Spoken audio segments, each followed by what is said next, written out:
ఆషాఢం sale ఒకటి కొంటే మరొకటి ఉచితం అని బోర్డు చూడగానే పరిగెత్తుకుంటూ షాపింగ్కి వెళ్లే వాళ్ళను చూసుంటాం. లోపలికి వెళ్ళాకే అసలు సంగతి తెలుస్తుంది. 10,000 చీర ఒకటి కొంటేనే 1000 రూపాయల చీర ఉచితం అంటాడు. ఈ విషయాన్ని చిన్న స్టార్ గుర్తుపెట్టి కండిషన్స్ అప్లై అని రాసి ఉంటాడు. చీరలమ్ముకునేవాడే బెటర్. ఫ్రీ ఇసుక పాలసీ అని చెప్పి కింద స్టార్ గుర్తు కూడా పెట్టలేదు మన సీఎం చంద్రబాబు నాయుడు గారు. ఉచిత ఇసుక అంటే ఇసుక ఫ్రీనే కానీ ప్రతి రేణువుకు ఓ రేటు ఉంటుందని స్టాక్ పాయింట్ దగ్గరకు వెళ్ళిన వాళ్లకు అర్థమైంది. ఫ్రీ ఇసుక కాస్ట్ ఎంతో తెలుసా సార్? టన్ను 1394 రూపాయలు. ఒక్కో ప్రాంతంలో ఒక్కో రేటు. శ్రీశైలంలో అయితే 18 టన్నుల ఇసుక అక్షరాల 32,000.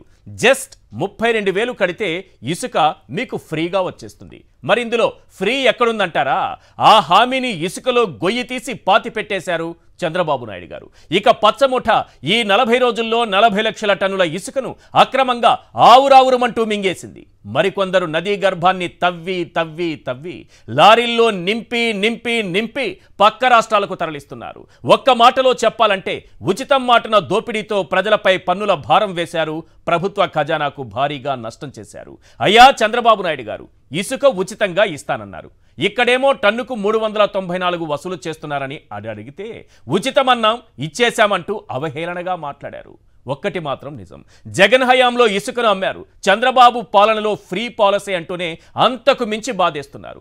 ఇసుకాసురులకు చంద్రబాబు ఒక దేవుడు. 2014 నుంచి 2019 వరకు ఆయనిచ్చిన వరంతో వేలాది కోట్లు కొల్లగొట్టేశారు. ఇప్పుడు అదే జరుగుతోంది. దేవుడు లాంటి చంద్రబాబు వరం ఇవ్వడంతో ఇసుక మాఫియా రెచ్చిపోతోంది. ఫ్రీ పాలసీ ముసుగులో అక్రమంగా సాగుతున్న ఇసుక దందాపై ప్రజలు ఓ 10 ప్రశ్నలు అడుగుతున్నారు. అవేంటో ఒక్కసారి మనం స్క్రీన్ పైన చూద్దాం. రైట్, క్వశ్చన్ నెంబర్ 1, ఇసుక ఫ్రీనే కానీ ప్రతి రేణువుకు ఓ రేటు కట్టి వసూలు చేస్తున్నారు. అవునా కాదా? ఆల్ ఫ్రీ బాబు అబద్ధం చెప్పకు. క్వశ్చన్ నెంబర్ 2, ఉచిత పాలసీ అంటూనే టన్నుకు 1394 రూపాయలు బలవంతంగా వసూలు చేస్తున్నారు. అవునా కాదా? ఆల్ ఫ్రీ బాబు అబద్ధం చెప్పకు. క్వశ్చన్ నెంబర్ 3, 18 టన్నుల ఇసుకకు అత్యధికంగా 32,000 వసూలు చేస్తున్నారు. అవునా కాదా? ఆల్ ఫ్రీ బాబు అబద్ధం చెప్పకు. క్వశ్చన్ నెంబర్ 4, ఫ్రీ పాలసీ మాటున పన్నులు, రవాణా ఛార్జీలు, నిర్వహణ ఫీజులు ముక్కు పిండి వసూలు చేస్తున్నారు. అవునా కాదా? ఆల్ ఫ్రీ బాబు అబద్ధం చెప్పకు. క్వశ్చన్ నెంబర్ 5, రీచ్లు, స్టాక్ పాయింట్లు అక్రమంగా స్వాధీనం చేసుకుని పక్క రాష్ట్రాలకు ఇసుకను తరలిస్తున్నారు. అవునా కాదా? ఆల్ ఫ్రీ బాబు అబద్ధం చెప్పకు. క్వశ్చన్ నెంబర్ 6, రాష్ట్ర వ్యాప్తంగా 40 లక్షల టన్నుల ఇసుక అక్రమంగా ఆవురావురుమంటూ తినేశారు. అవునా కాదా? ఆల్ ఫ్రీ బాబు అబద్ధం చెప్పకు. క్వశ్చన్ నెంబర్ 7, ఉచితం మాటన దోపిడీతో ప్రజలపై పన్నుల భారం వేశారు. ప్రభుత్వ ఖజానాకు భారీ నష్టం చేశారు. అవునా కాదా? ఆల్ ఫ్రీ బాబు అబద్ధం చెప్పకు. క్వశ్చన్ నెంబర్ 8, వే బ్రిడ్జులు లేని చోట్ల ఇష్టారాజ్యంగా ఎల్లో గ్యాంగ్ ఇసుక తరలించుకుపోయేలా ఎల్లో లైసెన్స్ ఇచ్చారు. అవునా కాదా? ఆల్ ఫ్రీ బాబు అబద్ధం చెప్పకు. క్వశ్చన్ నెంబర్ 9, నాడు జగన్ హయాంలో ఇసుక ధరల కంటే ఇప్పుడు ఫ్రీ పాలసీ అంటూనే భారీగా బాధేస్తున్నారు. అవునా కాదా? ఆల్ ఫ్రీ బాబు అబద్ధం చెప్పకు. క్వశ్చన్ నెంబర్ 10, 2014-19 మధ్య ఫ్రీ పాలసీ ముసుగులో ఏకంగా 1,300 కోట్లు దోచేశారని సిఐడి అధికారులు తేల్చారు. అవునా కాదా? ఆల్ ఫ్రీ బాబు అబద్ధం చెప్పకు. ప్రజలు అడుగుతున్నటువంటి ఈ 10 ప్రశ్నలకు చంద్రబాబు నాయుడు గారు, ప్రభుత్వ అధికారులు, కూటమి నేతలు సమాధానం చెప్పాలి. ఎందుకంటే ఇటు కౌంటింగ్ పూర్తయిన వెంటనే ఎక్కడెక్కడ స్టాక్ యార్డులు ఉన్నాయో అక్కడికి వెళ్ళిపోయి జెండాలు పాతేసి 80 లక్షల స్టాక్, అప్పటికే 80 లక్షల టన్నుల స్టాక్ అప్పటికి రాష్ట్ర ప్రభుత్వం నెక్స్ట్ వర్షాలు వస్తే ఇబ్బంది అవుతుందని చేసి పెట్టినటువంటి ఆ స్టాక్ని 40 లక్షల టన్నులు కాలంలో టపా అని మింగేశారు. ఈరోజు పరిస్థితి ఏంటంటే 32,000 అత్యధికంగా 18 టన్నుల టిప్పర్ శ్రీశైలంలో ఒక్కో ప్రాంతంలో ఒక్కో రేటు. కొన్ని చోట్ల 25,000, 27,000, 20,000 ఈ విధంగా నడుస్తుంది. అత్యధికంగా టన్నుకు 1,394 రూపాయలు కూడా వసూలు చేస్తున్నారు. ఎస్, దాని గురించి మాట్లాడుకుందాం. ఎందుకంటే ప్రధానంగా ఎల్లో పేపర్లో వచ్చినటువంటి వార్తలను కూడా మనం చూద్దాం. ఇసుక పైన ఏం రాశారు అన్నది. దానికంటే ముందు ఈరోజు ఒక ఎల్లో పేపర్లో వచ్చినటువంటి ఆసక్తికరమైన వార్తను కూడా ఒకసారి చూద్దాం. ఇది చూపించాలి. పేదలకు డబుల్ బొనాంజా. పేదలకు డబుల్ బొనాంజా. ఏమనుకుంటున్నారు మీరు? ఏదో పండుగ ఆఫర్లు వస్తే డబుల్ బొనాంజా. ఇంతకుముందు నేను చెప్పాను కదా, ఆషాఢం సేల్. సేమ్ అలాగే ఏదో ఇచ్చారు చంద్రబాబు నాయుడు గారు, ఏదో వరం ఇచ్చేశారు. తల్లికి వందనం ఇప్పుడే ఇచ్చేస్తున్నారు, నెక్స్ట్ మంతే ఇచ్చేస్తున్నారని మీరు అనుకోవచ్చు. అది కాదు. 1500 19 ఏళ్ళు నిన్న అమ్మాయిలందరికీ ఇచ్చేస్తారని మీరు అనుకోవచ్చు. అది కూడా కాదు. 20,000 రైతుల ఖాతాలో వేసేస్తారు ఇప్పటికిప్పుడే అని మీరు అనుకోవచ్చు. అది కూడా కాదు. 3,000 రూపాయలు నిరుద్యోగ భృతి ఇప్పటికిప్పుడే ఇచ్చేస్తారు అందరికీ నిరుద్యోగులకని మీరు అనుకోవచ్చు. అది కూడా కాదు. 3 సిలిండర్లో 1 సిలిండర్ ఇప్పుడే ఇంటికి చేరిపోతుందని మీరు అనుకోవచ్చు ఉచితంగా. అది కూడా కాదు. ఇక బస్సు ప్రయాణం మీ ఇంటి దగ్గరికే బస్సు వస్తుంది, ఎక్కేయచ్చని మీరు అనుకోవచ్చు. అది కూడా కాదు. పేదలకు డబుల్ బొనాంజా, గ్రామాల్లో 3 సెంట్లు, పట్టణాల్లో 2 సెంట్ల ఇళ్ల స్థలం అంట. ఇది చంద్రబాబు నాయుడు గారు చెప్పిన మాటే కదా. ఇప్పుడు డబుల్ బొనాంజా ఏంటి అని అంటే నేను ఇప్పుడు చదివి వినిపిస్తాను. ఏమంటారంటే ఇక్కడ ఎన్నికల సమయంలో ఇచ్చిన కీలక హామీని సీఎం చంద్రబాబు నెరవేర్చేశారు. ఒక హామీ ఇచ్చారు, ఆ హామీ నెరవేర్చారు. ఏది ఇప్పుడు నేను చెప్పిన సూపర్ 6 కాదు, ఒక హామీ నెరవేర్చారు. ఏం చేశారయ్యా అంటే పేదలకు ఇళ్ల స్థలాలు ఇవ్వాలని నిర్ణయిస్తే డబుల్ బొనాంజానా? ఒక్కరికన్నా ఇళ్ల పట్టా ఇచ్చారా మీరు? ఒక్క ఇల్లు కట్టించారా? నిన్నగాక మొన్న అధికారంలోకి వచ్చారు. డబుల్ బొనాంజా ఏముంది ఇందులో? ఆయన నిర్ణయం తీసుకుంటే వచ్చేసినట్టయితే ఇప్పుడు తల్లికి వందనం 15,000 రావాలిగా, 3 పిల్లలుంటే 45,000 రావాలిగా. దీని గురించి రాయరు. అసలు చంద్రబాబు నాయుడు గారు ఆయన జీవితకాలంలో కట్టిన ఇళ్ళిన్ని, ఇచ్చినటువంటి ఇంటి పట్టాలు ఎన్ని? ఇంటి పట్టా అయితే ఒక్కటి కూడా ఇవ్వలేదు. 2014లో కూడా 3 సెంట్ల భూమి ఇస్తానన్నారు. ఎవరికైనా వచ్చుంటే టీవీ ముందు నిలబడి చేతులు పైకెత్తచ్చు. ఇప్పుడు ఎందుకు ఈ డ్రామాలు మొదలుపెట్టారో నేను క్లియర్గా చెప్తాను. వీటన్నిటికంటే ముందు అసలు వీళ్ళు ఇల్లిచ్చే రకమేనా ఇది? సెంటు కంపు 50,000 ఇళ్ల పట్టాలు అమరావతిలో ఇస్తే ఆ రోజు ఆంధ్రజ్యోతి పేపర్ ఏం రాసింది? పేదలు ఇక్కడికి వస్తే మేము భరించలేము, వాళ్ళ దగ్గర కంపు కొడుతుంది, మా అమరావతిలో పెత్తందారులే ఉండాలి, అమరావతిని చెడగొట్టడమే ప్రధాన లక్ష్యం, అందుకే 50,000 మందికి ఇళ్ల స్థలాలు ఇస్తున్నారు, సెంటు కంపు అని రాసి వారికి ఇళ్ల పట్టాలు రాకుండా చేయటానికి కోట్ల రూపాయలు ఖర్చు పెట్టి కోర్టుల్లో కేసులు వేసి ఆపేశారు. పైగా జగన్మోహన్ రెడ్డి గారు 31,40,000 ఇళ్ల పట్టాలు ఇచ్చారు సార్. 31,40,000 ఇళ్ల పట్టాలు ఇచ్చారు. ఈ 31,00,000 ఇళ్ల పట్టాలకు సంబంధించి రాష్ట్ర వ్యాప్తంగా ఏ ప్రాంతాల్లో వీలైతే ఆయా ప్రాంతాల్లో కోర్టుల్లో కేసులేసి ఆపాలని చూసినటువంటి రకాలు వీళ్ళు. దాదాపు 1,200 కేసులేశారు సార్ కోర్టుల్లో. వీటన్నింటినీ అధిగమించి 31,00,000 ఇళ్ల పట్టాలు ఇచ్చింది రాష్ట్ర ప్రభుత్వం. 31,40,000 మందికి ఇచ్చింది. 17,000 జగనన్న కాలనీలు కడుతున్నారు. 8,60,000 ఇళ్లు పూర్తి చేసి ఇచ్చేశారు.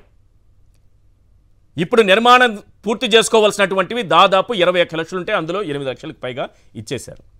ఇప్పుడు రేపో మాపో ఇవి కంప్లీట్ కాబోతున్నాయి ఇళ్ళన్నీ కూడా.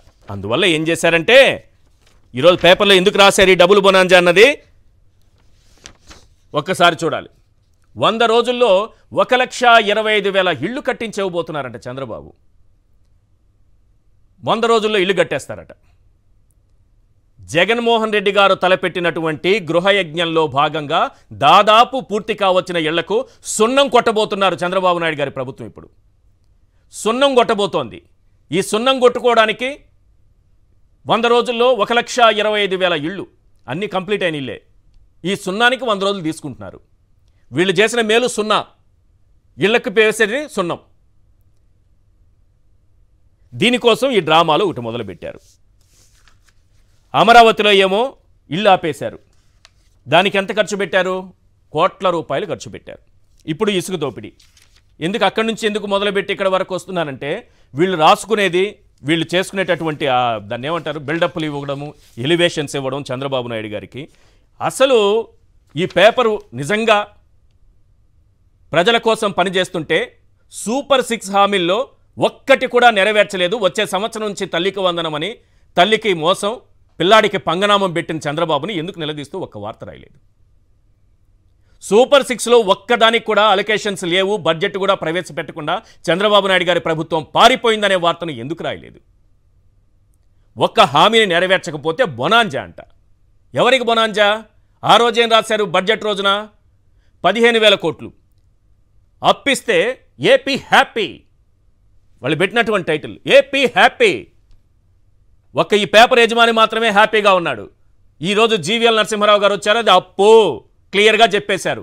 ఇంకా ఆయన హ్యాపీగానే ఉన్నారు. ఆయన హ్యాపీగా ఉంటే రాష్ట్రం అంతా హ్యాపీగా ఉండాలి. ఏపీ హ్యాపీ అంట 15,000 కోట్లు అప్పించినందుకు. 3 రోజుల తర్వాత చంద్రబాబు నాయుడు గారు ఈ పేపర్ యజమాని చెంప చెళ్ళు అనిపించాడు. వాళ్ళు ఇచ్చింది ఏమీ లేదని ఆయనే తేల్చేశారు. కానీ ఈయన మాత్రం పేపర్లో ఏపీ హ్యాపీ, ఆయన హ్యాపీగా ఉన్నారు కాబట్టి మనమంతా హ్యాపీ అయిపోవాలి. ఇప్పుడు ఇసుక, ఈరోజు ఇసుక గురించి ప్రజలు ఇన్ని బాధలు పడుతున్నారు. ఈ పేపర్లో వార్త ఏంటో తెలుసా? ఫస్ట్ ఒకటి చదివి వినిపిస్తాను సార్. ఎక్కడ స్టాక్ యార్డులు ఉంటే అక్కడ, ఎక్కడ ఇసుక ఉందో అక్కడికి ఇప్పటికే పచ్చమోక మొత్తం చేరిపోయి అక్రమంగా పక్క రాష్ట్రాలకు తరలించుకుపోతుంటే ఫ్రీగా ఇవ్వాల్సిన ఇసుక పైన పన్నులు వేసి ఆ రోజుల్లో వసూలు చేసిన దానికంటే, ఏది ప్రభుత్వం ఒక రేటు పెట్టి అమ్మిన దానికన్నా ఎక్కువ వసూలు చేస్తుంటే ఇప్పటికేం రాస్తారు తెలుసా? ఇది ఎప్పుడు పేపర్? ఇది 29 అంటే నిన్నటి పేపర్లో. అంటే ఇప్పటికి కూడా వైఎస్ఆర్సీపీ నాయకులు దందా చేస్తున్నారట.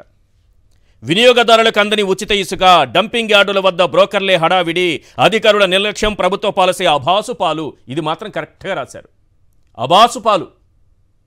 అబాసుపాలైందని రాశారు. తర్వాత యథావిధిగానే దోపిడీకి గురవుతున్న నిర్మాణదారులు, పలు ప్రాంతాల్లో వైసీపీ నేతల అనుచరుల దందా అంట. వైసీపీ వాళ్ళ ఉన్నారు, ఇప్పటికీ వైసీపీ వాళ్ళ దోచేస్తున్నారు. మీ దాంట్లో ముందు రాశారు. అంతకుముందు తాతగారు రాశారు. ఆ కాలం కొంత రెస్ట్ తీసుకుంది. ఇప్పుడు మీరేమో ఇప్పటికీ వైసీపీ దోచేస్తుందని రాస్తారే. ఇదే మళ్ళీ ఆంధ్రజ్యోతిలో ఇంకో వార్త, పాలకొల్లు నుంచి. పాలకొల్లు మనం అక్కడ లోకల్ పేపర్ చూస్తే మనకు అర్థమవుతుంది. మెయిన్ పేజీలో ఏమో ఇలాంటి వార్తలు రాస్తారు.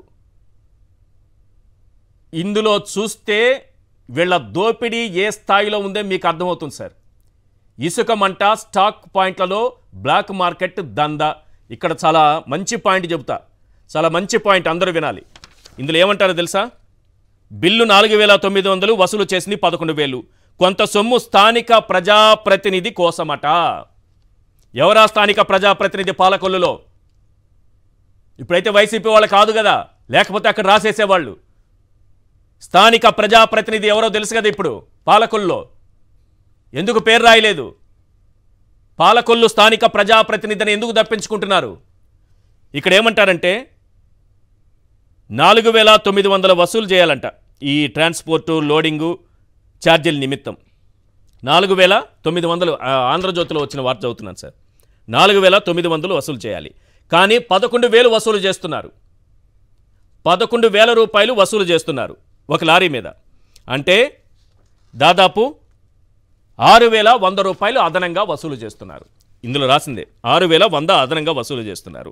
ఇప్పుడు వారే లెక్కగట్టి రాశారు. రోజుకు 200 లారీలు ఇక్కడ నుంచి పోతుంటే 6,100 రూపాయల లెక్కన ఒక రోజుకి 12 లక్షలు ఆ ప్రజాప్రతినిధి జోబులోకి వెళుతోందంట. 12 లక్షలు ఒక రోజుకి. ఒక్క చోట, ఒక్క స్టాక్ పాయింట్లో ఒక రోజుకి ఎల్లో మోక దోచేస్తున్నటువంటి దోపిడీ ఫ్రీ ఇసుక ముసుగులో ఒక రోజుకి 12 లక్షలు. ఇది ఆంధ్రజ్యోతి దినపత్రిక. ఇది ఆంధ్రజ్యోతి దినపత్రిక సార్. మళ్ళీ చెబుతున్నా, స్థానిక ప్రజాప్రతినిధికి ఒక లారీ మీద 6,100 రూపాయలు ఇవ్వాలట. 200 లారీలు అక్కడి నుంచి వెళ్తాయట. 12 లక్షలు ఒక రోజుకి ఇవ్వాలట.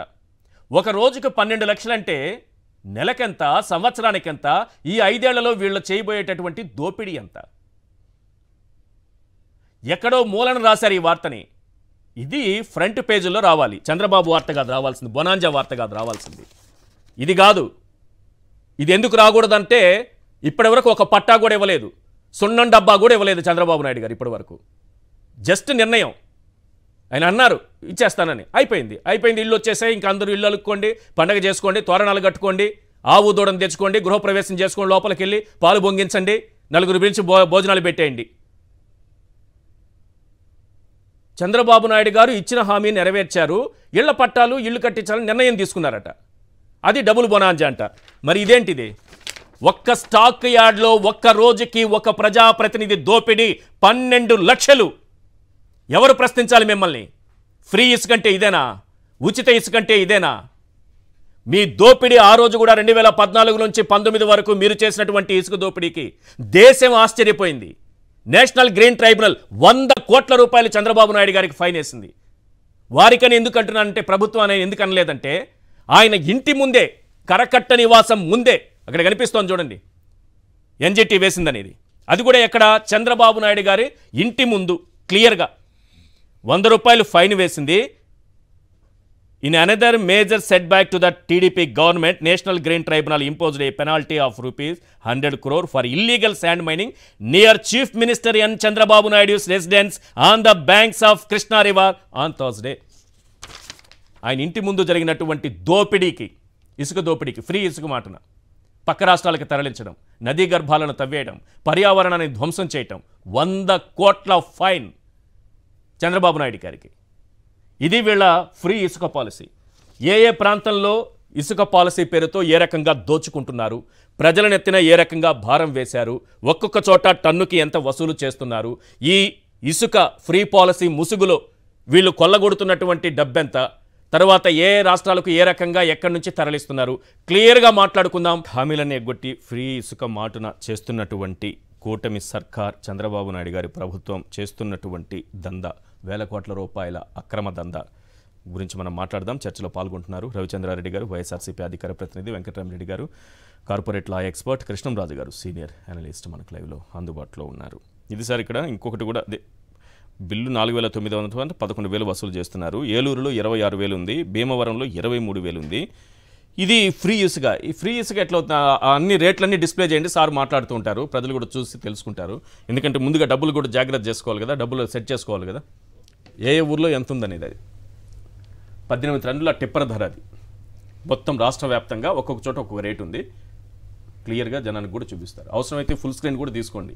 చెప్పండి సార్, ఏంటి ఇసుక, ఫ్రీ ఇసుక? సార్ నమస్కారం. ఈశ్వర్ గారు, మీకు, వెంకటరామరెడ్డి గారికి, అలాగే కృష్ణరాజు గారికి, సాక్షి ప్రేక్షకులందరూ నమస్కారం. యాక్చువల్గా అయితే వైఎస్ జగన్మోహన్ రెడ్డి గారు ఆలోచన తీరు, ఈ ప్రభుత్వానికి ఓ 3 నెలల నుంచి 6 నెలల సమయం ఇద్దాం, తర్వాత మనం వీళ్ళు చేసి ఉన్న పనులని మనం ఒప్పుకుందాం, కానీ చేయని పనులను నిలదీద్దాం, ప్రజల పక్షాన ప్రజలకు అండగా నిలబడదాం అనుకున్నాం. అధికారంలోకి వచ్చిన మొట్టమొదటి రోజు నుంచి మొహమాటం లేదు, సిగ్గు కానీ మరి ఇంకోటి కానీ వాటికి మొహమాటాలకు పోకుండా పూర్తిగా తెగించేసి కార్యకర్తలకు ఉపాధి పథకంగా ఎల్లో బిళ్లతో మొదలుపెట్టారు సార్. రెవెన్యూ రికార్డ్స్ దగ్గర నుంచి ఎక్కడికి ఎవరు పోయినా కూడా ఆ పసుపు బిళ్ళ పెట్టుకోపోతే, అంటే జనసేన బిళ్ళ అవసరం లేదు, బీజేపీ బిళ్ళ అవసరం లేదు, they are very much standard in that. So yellow బిళ్ళ పెట్టుకోకపోతే ఖచ్చితంగా కూడా వాళ్ళకి కావాల్సినవన్నీ చేయాలి, ఛాయ్ కూడా ఇవ్వాలి, అవును, మంచినీళ్ళు కాదు. సో ఖచ్చితంగా అది డిమాండ్, అది ఒక standard instruction to police, to revenue, to IAS and everybody, they has to follow that. అంటే ఒక ఇన్స్ట్రక్షన్ ఒక్కొక్క వైపు నుంచి ఒక్కొక్కటి వస్తుంది అనమాట. ఈరోజు ఉచిత ఇసుక అనేది చంద్రబాబు నాయుడు గారి నోటి నుంచి జారిపడిన ఆణిముత్యం. ఇంకో స్వాతిముత్యం మరి నారా లోకేష్ గారేమో అమ్మఒడి గురించి డేటా ఎంక్వైరీ చేసి, ఆ డేటా తర్వాత తల్లికి వందనం గురించి ఆలోచించి చర్చించి జనాల్లో బాగా మేధో మదనం చేసి నెక్స్ట్ ఇయర్ నుంచి పెడతారంట. అంటే డేటా లేదు, డేటా ఉంటే ఇప్పుడే ఇచ్చేవాళ్ళు. డేటా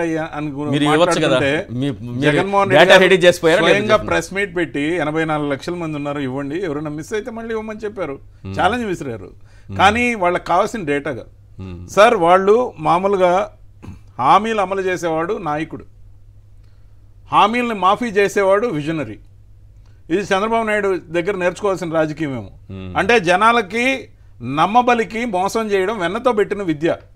ఖచ్చితంగా కూడా తన బ్రాండ్ నేమ్ని మళ్ళా రుజువు చేసుకుంటూ మొహమాటాలు పోకుండా 5 సంవత్సరాలు మనకు ప్రజలతో ఏం పని ఉంది?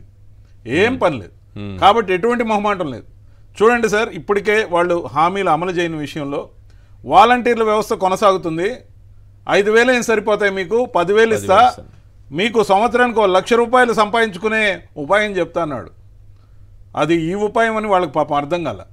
ఇప్పుడు ఈ 2 నెలల జీతం బాకీ, రేపు ఆగస్టు 1కి 3 నెలల జీతం బాకీ. ఆయన కంటిన్యూ చేయాలనుకుంటే కదా సార్. అది ఎవరు సార్? ఆ రాజేంద్ర ప్రసాద్ గారు సర్పంచ్ సంఘం అధ్యక్షుడు. ఆయన ఎవరు? తెలుగుదేశం నాయకుడు. అంటే చంద్రబాబు చెప్పించారు. చంద్రబాబుకి చెప్పించేది ఏంది సార్? అంతా జగన్నాటకం అని గతంలో మనల్ని అనేవాళ్ళు. జనానికి మేలు చేసే జగన్మోహన్ రెడ్డి గారిని జగన్నాటకం అనేవాళ్ళు. చంద్రబాబు నాయుడు గారు చేసే రాజకీయాన్ని మాత్రం పక్కా ప్రొఫెషనలిజంతో ఏదైతే ఏ విధంగా హ్యాండిల్ చేయాలో ఆయనకి మేనేజ్ చేయడం ఏదైతే స్కిల్ ఉందో ఖచ్చితంగా చేస్తాడు.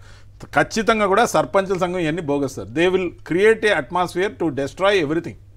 సో వాలంటీర్ల వ్యవస్థని ఆ విధంగా లేకుండా చేసి ఉచిత ఇసుక అని చెప్పి ట్రెజరీకి గుండుసున్నా మీ అందరికీ నేనున్నా అని చెప్పి ఎమ్మెల్యేలకి ఎవరెవరైతే ఉన్నారో వాళ్ళందరికీ ఫ్రీ హ్యాండ్ ఇచ్చి ఎంత కావాలో అంత దోచుకోమని పర్మిషన్ ఇచ్చి ముఖ్యంగా ఒక చిన్న లూప్ హోల్ చెప్తాను. ఒక రోజు 12 లక్షలు చాలా తక్కువ సార్. అంతేనా? చాలా తక్కువ, ఇంకా ఎక్కువ పోతుంది. ఎందుకంటే నేను ఒక చిన్న ఎగ్జాంపుల్ చెప్తా, లైవ్ ఎగ్జాంపుల్ చెప్తా. ఒక టన్ను యావరేజ్ మనం చూసిన దాని ప్రకారం 1375 రూపాయలు. దాదాపుగా 200 లారీలు ఒక క్వారీ నుంచి పోతున్నాయి అనుకోండి. సో దాంట్లో కనీసం 30 టన్నులకి తగ్గకుండా పోతున్నాయి అనుకోండి. 200 ఇంటూ 30 వేసుకోవచ్చు, 6000 టన్నులు. సో ఖచ్చితంగా దానికి మళ్ళీ ఇంటూ 1325 వేస్తే ఆ డబ్బులంతా ఎవరికి పోతున్నాయి సార్? ఇసుక ఉచితమే కదా.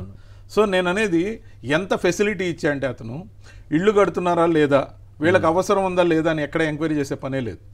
దాంట్లో ప్రధానమైన అంశం దోపిడీకి మార్గం, రాజ్యమార్గం ఏదైతే ఉందో, ఒక ఆధార్ కార్డు ఇచ్చిన వాడికి 20 టన్నులు ఇసుక అంటే సార్ ఇదేమన్నా రేషన్ బియ్యమా సార్? అంటే ఇసుక తింటాడా సార్?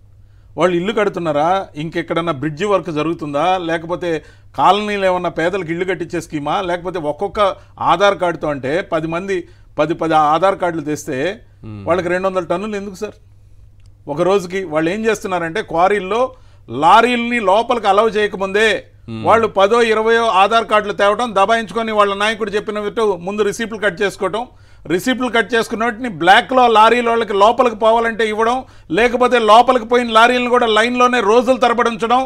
అసలు ఇదంతా ఎందుకు సార్? ఫ్రీ ఇసుకన్నారు, మీరు ట్రాన్స్పోర్టేషన్ ఇవ్వద్దు. ఎవరు ట్రాన్స్పోర్టేషన్ వాళ్ళు చేసుకుంటారు? ఎక్కడ నిర్మాణాలు జరుగుతున్నాయో, ఎక్కడ పేదవాడికి సంబంధించిన ఇళ్ల కట్టడాలు జరుగుతున్నాయో, గవర్నమెంట్కి సంబంధించిన బ్రిడ్జిలు రోడ్లు జరుగుతున్నాయో, వాళ్ళకి ఆ ఎగ్జిక్యూటివ్ ఇంజనీర్ ఎవరైతే ఉన్నారో వాళ్ళని ఆథరైజ్ చేయమనండి. ఇసుక ఎంత కావాలో అంత ఫ్రీగా ఇవ్వండి. లేదు వాళ్ళ ఓన్ ట్రాన్స్పోర్టేషన్ ట్రాక్టరో లేకపోతే ఎద్దుల బండో లేకపోతే లారీయో తెచ్చుకుంటారు, ఉచితంగా ఇవ్వమనండి. మీరు మొత్తానికే సున్నం పెట్టడం కోసం ఉచిత ఇసుకని సున్నం పెట్టింది ఎవరికి? రాష్ట్ర ట్రెజరీకి. ₹1 రాకుండా చేసి మొత్తం దాన్ని కూడా సర్వం స్వాహా ఇసుక పేరుతో చేస్తున్న దందా ఇది. దాంతోపాటు నిన్నటికి నిన్న ఆరోగ్యశ్రీని ఎత్తేయడానికి ప్లాన్ వేశారు. ఎత్తేసినట్టేనా? పెమ్మసాని చంద్రశేఖర్ డాక్టర్ పెమ్మసాని చంద్రశేఖర్ గారు విదేశాల్లో బాగా సంపాదించారు, ఎంపీగా ఫస్ట్ టైం గెలిచారు. అలా వెళ్ళి సెంట్రల్ మినిస్టర్ అయిపోయారు. వడ్డించేవాడు మనోడైతే వేమిరెడ్డి ప్రభాకర్ రెడ్డి గారు 10కి 10 గెలిపించినా అక్కడ చివర రెడ్డి ఉంది కాబట్టి ఖచ్చితంగా ఉండకూడదు. ఇక్కడ పెమ్మసాని చంద్రశేఖర్ మనోడు ఇచ్చేద్దాం, దీంట్లో కూడా ఉంటాయి 100%. ఆయన ఒకసారి రాజ్యసభ మమ్మల్ని విభేదించి పోయి ఉండొచ్చు, కానీ 10కి 10 గెలిపించిన వాడికి ఏమో సున్నం. ఇక్కడ మనోడు కాబట్టి వేసాడు కన్నం. ఖచ్చితంగా కూడా మన అనే ఫీలింగ్, మన క్యాస్ట్ అనే ఫీలింగ్ చంద్రబాబు నాయుడు గారికి ఎప్పుడూ ఉంది. క్యాస్ట్ రాజకీయం చేయడంలో అతనికన్నా నిష్ఠాతుడు ఎవరు లేరు. ఊరికే గొంతు చించుకొని వాళ్ళందరూ ఏ విధంగా మాట్లాడతారంటే సార్, మనం ఒక సాక్షి ఛానల్కి వీ సెల్యూట్. ఎందుకంటే ఈ ఛానల్ కూడా కానీ లేకపోతే ఈరోజు మేము రాజకీయంలోనే లేం. మేము చెప్పేది ఎవరు వింటున్నారు? ముఖ్యంగా ఈశ్వర్ గారు, కొమ్మినేని గారు, లేకపోతే అనేక మంది క్రూ క్యాష్ అంతా కూడా ఏదైతే కష్టపడుతున్నారో జనానికి నిజం చేయడం కోసం మనం ఇచ్చే ప్రొజెక్షన్ ఏదైతే ఉందో 1:10గా నడుస్తుంది. We 1, they are 10. They are circulating false news each and every day, and each and every hour also they are creating debates, sponsored debates. They are speculating false news, bogus allegations on our top leaders. అది విజయసాయి రెడ్డి గారు కావచ్చు, లేకపోతే సజ్జల రామకృష్ణారెడ్డి గారు కావచ్చు, పెద్దిరెడ్డి గారు కావచ్చు, మిథున్ రెడ్డి గారి మీద దాడి కావచ్చు, చెవిరెడ్డి మోహిత్ రెడ్డి గారిని అరెస్ట్ చేయడం కావచ్చు, జగన్మోహన్ రెడ్డి గారి గురించి కావచ్చు. ప్రతి ఒక్కరి మీద కథనాలల్లి వాళ్ళని మలైన్ చేస్తూ రాష్ట్రంలో జరుగుతున్న అరాచకం, అమలు చేయని సంక్షేమం గురించి మాట్లాడకుండా సిగ్గు శరం లేకుండా పార్ట్నర్స్గా ఉన్న ఎన్డీఏ గవర్నమెంట్ పార్ట్నర్స్ ఇద్దరు నిద్రపోతున్నారు సార్.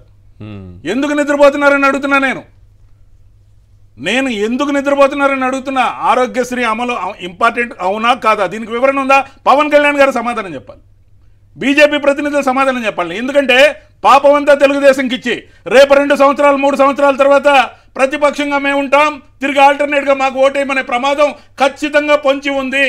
ఓకే, అంటే ఈ కుట్రలో భాగం ఏంటంటే ఎంత వైలెన్స్ జరిగినా వీ మెయింటైన్ సైలెన్స్. సార్ హత్యలు జరిగినాయి, 36 హత్యలు జరిగినాయి అని మేము ఢిల్లీకి వెళ్ళి ధర్నా చేసాం. కళ్ళు కనపడట్లేదా, చెవులు వినపడట్లేదా పవన్ కళ్యాణ్ కానీ బీజేపీ ప్రతినిధులు కానీ ఎద్దేవా చేస్తారు సార్. అంటే మనుషుల్ని నరికి చంపుతున్నా, పట్టపగులు నూజివీళ్ళలో స్టాబింగ్ చేస్తున్నా, వాహనాలు తగలబెడుతున్నా, ఎమ్మెల్యేలు ఎంపీల మీద రాళ్ల దాడులు జరుగుతున్నా, జేసీబీతో పార్టీ ఆఫీసులు కూలుస్తున్నా, లేకపోతే జేసీబీ గవర్నమెంట్గా ఏదైతే పాపులర్ అవుతుందో ఈ పాపాలన్నీ తెలుగుదేశం పార్టీ నిర్లజ్జగా నిస్సందేహంగా పట్ట పొగులు చేస్తున్నా. ఏం చేస్తున్నారు సార్ వీళ్ళు? అంటే భయకంపితులను చేసి వైఎస్ఆర్సీపీ క్యాడర్ని నోరు తెరవకుండా చేయాలి. నోరు తెరిస్తే చంపుతాం, కేసులు పెడతాం, లోపలేస్తాం, ఇరగదీస్తాం, పొడి చేస్తాం అని చెప్పి వీళ్ళు ఏదైతే ప్రవర్తన చేస్తున్నారో సార్, ఎంతోమంది అధవాలను చూశారు. అది ఆ విధంగా భయపడి ఉంటే ఈ దేశానికి స్వాతంత్రం కూడా వచ్చేది కాదు. మనం ఒకరుండొచ్చు, వాళ్ళు 10 మంది ఉండొచ్చు, కానీ ఇది మన పోరాటం సరిపోవట్లేదని నా అభిప్రాయం. కరెక్ట్. ఖచ్చితంగా కూడా మన ఒక న్యూస్ 2-3 బిట్లుగా ఏదైతే రోజు చూస్తున్న ఆవేదనగా ఉంది కాబట్టి మాట్లాడాలి. 2-3 బిట్లుగా సాక్షిలో జరిగిన డిబేట్లు యూట్యూబ్లో సర్క్యులేట్ అవుతున్నాయి. But our YouTube is far behind. వాళ్ళు ఏంటంటే ఫాల్స్ న్యూస్ని ఒక్కొక్క ఛానల్ 10 ముక్కలుగా కట్ చేసి 10 ఛానల్స్ 100 క్లిప్పులు పెడుతున్నారు, వాటిని బూస్టింగ్ ఇచ్చి ప్రమోట్ చేస్తున్నారు. సో మన న్యూస్ ఎక్కడికో వెళ్ళిపోతుంది, మన క్లిప్పులు కనపడటంలా. So they are dominating. చాలా ఆవేదనతో చెప్తున్నా. ఈరోజు మన పార్టీ గురించి మాట్లాడేటప్పుడు మన ఇల్లు చక్కదిద్దుకుంటే చాలు, పేద ప్రజలు అన్నా జగనన్నా మాకు అండగా ఉండు అని చెప్పి గొంతెత్తి ఆర్తనాదాలు చేసే రోజులు వస్తూ ఉన్నాయి. ఎందుకంటే మొహమాటానికి పోకుండా ఎట్టి పరిస్థితుల్లో హామీలు మాఫీ అనే సిద్ధాంతంతో వాళ్ళు పోతున్నారు. వాళ్ళ కళ, వాళ్ళ స్వేచ్ఛ, అప్పు అయినా కానీ గ్రాంట్ అని చెప్పి మభ్య పెడదామని చూస్తే జరగని విషయం ఏదైతే ఉందో 15,000 కోట్ల రూపాయల అప్పుని ఏపీకి హ్యాపీ అని రాసిన ఆ దగుల్బాజీ పత్రికలు ఏవైతే ఉన్నాయో వాటిని ఏమనాలి సార్? మనం ఎంత నిజం రాసినా అబద్ధంతో అరిచరిచి చెప్పడం అనేది మనల్ని కమ్మేస్తుంది. దీంతోనే మేము ఓడిపోయాం. మళ్ళీ ఇంకొకసారి ఇలాంటి పొరపాటు జరగకూడదు. మీడియా మేనేజ్మెంట్ అనే దాంట్లో మనం వెనకబడ్డాం. మీడియా మేనేజ్మెంట్ లో మేము వెనకబడ్డాం. నిస్సందేహంగా నా స్వార్థానికి అతీతంగా ఒక పార్టీ సిన్సియర్ కార్యకర్తగా, జెండా మోసేవాడిగా, ఎల్లకాలం వైఎస్ఆర్సీపీని జెండా పట్టేవాడిగా చెప్తున్నా, we're far behind in media management. They have done nothing. Even today they are violating all the promises, manifesto. Cheating government is going on. ఎక్కడ వార్త కనపడదు. Cheating government is going on. మనల్ని డామినేట్ చేస్తూ వేరే విషయాల మీద అటెన్షన్ని డైవర్ట్ చేసి ప్రధానమైన నాయకుల్ని అలిగేషన్స్లో మలైన్ చేసే కార్యక్రమాలు మొదలుపెట్టి మన ఆత్మగౌరవాన్ని, మన ఆత్మస్థైర్యాన్ని, కార్యకర్తల్ని దెబ్బతీసే కార్యక్రమంతో ఏవైతే చేస్తున్నారో వాళ్ళు ఫ్లరిష్ అవుతున్నారు, వాళ్ళు సంపాదించుకుంటున్నారు, వాళ్ళు మిద్దెల మీద మేడలు కడుతున్నారు. కానీ మనం ఏం చేస్తున్నాం? మనం ఫైట్ మాత్రమే చేస్తున్నాం. 1:10గా సరిపోదు. పద్మవ్యూహంలో అర్జునుడు కూడా ఇబ్బంది పడే రోజులు వచ్చాయి, అభిమన్యుడే కాదు. ఎస్ మీ ఆవేదన కనిపిస్తుంది మీ వాయిస్లో. కృష్ణంరాజు గారు, ఈ ఇసుక దందా గురించి ఏం చెప్తారు సార్? ఫ్రీ ఇసుక ఒక్కొక్క ప్రాంతంలో ఈ రకంగా ఉంది, ఒకసారి డిస్ప్లే చేయండి, అది చూస్తూ సార్ కూడా మాట్లాడతారు. ఎంత దారుణంగా ఉందనేది. 18 టన్నుల ఒక టిప్పర్ 32,000 అత్యధికంగా శ్రీశైలంలో ఉంది సార్. శ్రీశైలంలో 32,000. ఈ విధంగా ఇసుకేస్తే రాలనంత దోపిడీ జరుగుతుంది. మాచర్ల 30,000.